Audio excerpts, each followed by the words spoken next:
Assalamualaikum warahmatullahi wabarakatuh. Tabipun, bagaimana kabar kalian? Insya Allah semua dalam kondisi sehat walafiat dan semangat untuk terus menuntut ilmu.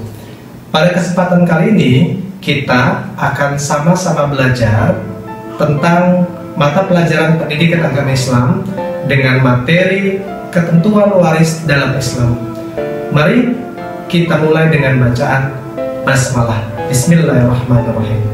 Siswa-siswa yang beriman, fenomena waris sangat signifikan, sangat penting dipelajari dalam Islam, karena manusia memiliki kecintaan terhadap harta. Maka Allah Subhanahu wa Ta'ala mengatur tentang pembagian waris dalam kitab suci Al-Quran. Artinya Allah Subhanahu wa Ta'ala sangat serius akan hal ini, karena khawatir hambanya mengambil hak saudaranya sendiri, menahan hak keluarganya sendiri yang dihukumi sebagai perbuatan yang zalim.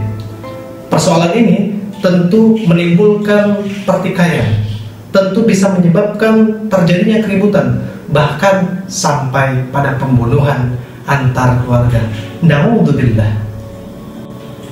Dalam agama lain, pembagian waris tidak dengan aturan-aturan tertentu, melainkan dengan akal mereka. Bisa saja mereka membaginya kepada teman dekatnya, bahkan dengan seekor binatang sekalipun. Padahal orang tua, anak-anak, istri, mereka adalah orang yang paling berhak menerima warisan dan berjasa dalam hidupnya. Inilah keistimewaan syariat Islam. Pembagian waris hanya khusus untuk keluarga.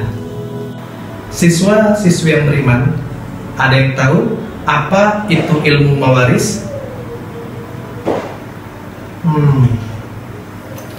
Mungkin masih terdengar asing oleh kalian. Baik, Bapak akan jelaskan pengertian dari ilmu mawaris.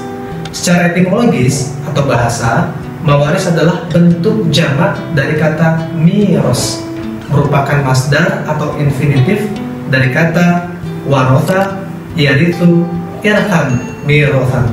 Maknanya adalah berpindahnya sesuatu dari seseorang kepada orang lain. Ilmu waris secara terminologis atau istilah ialah ilmu yang mempelajari segala sesuatu yang berhubungan dengan harta warisan, orang yang berhak menerima warisan, bagian masing-masing, dan cara melaksanakan pembagiannya. Hukum mempelajari ilmu mawaris adalah fardu kifayah.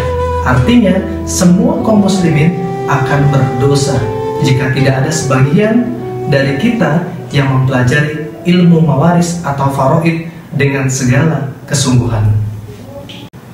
Selanjutnya adalah dalil naqli dari Al-Quran tentang waris. A'udzubillahi minasyaitonirrajim. Bismillahirrahmanirrahim. Lirrijali nasibum mimma tarakal walidani wal aqrabun walinnisa'i nasibum mimma tarakal walidani wal aqrabun mimma qalla minhu aw kathura nasiban mafruḍa, yang artinya bagi laki-laki ada hak bagian dari harta peninggalan kedua orang tuanya dan kerabatnya, dan bagi perempuan ada hak bagian pula dari harta peninggalan kedua orang tua dan kerabatnya, baik sedikit atau banyak menurut bagian yang telah ditetapkan. Quran Surah An-Nisa ayat 7. Kemudian dalil naqli dari al-hadis tentang waris.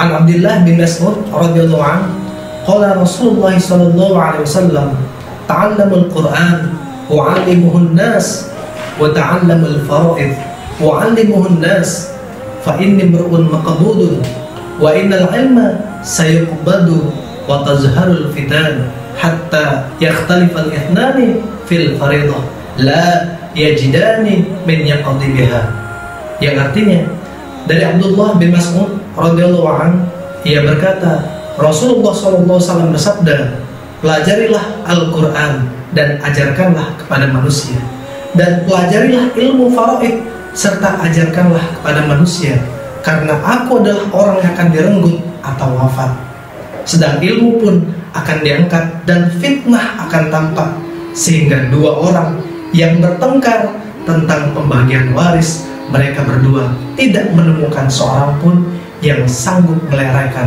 atau menyelesaikan perselisihan pembagian harta waris. Hadis riwayat An-Nasa'i, Hakim, dan Baihaqi. Lalu, apa sebab seseorang tidak bisa menerima waris? 1.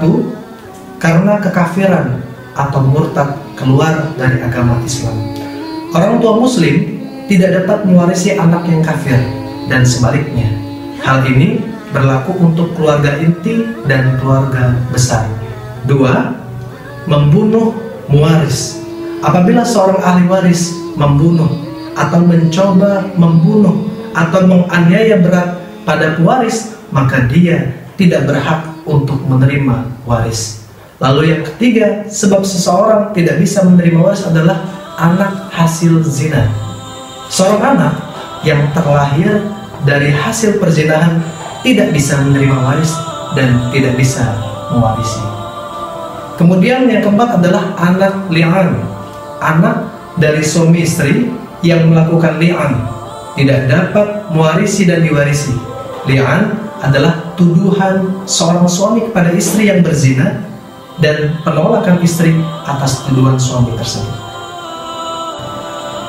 Siswa soleh dan siswi yang solehah, alhamdulillah materi pada pertemuan pertama kita telah selesai, dan tugas kalian adalah mengerjakan latihan 1 sesuai dengan format yang telah ditentukan guru kalian. Sampai bertemu kembali pada pertemuan selanjutnya. Jazakumullahu khairan. Wassalamualaikum warahmatullahi wabarakatuh.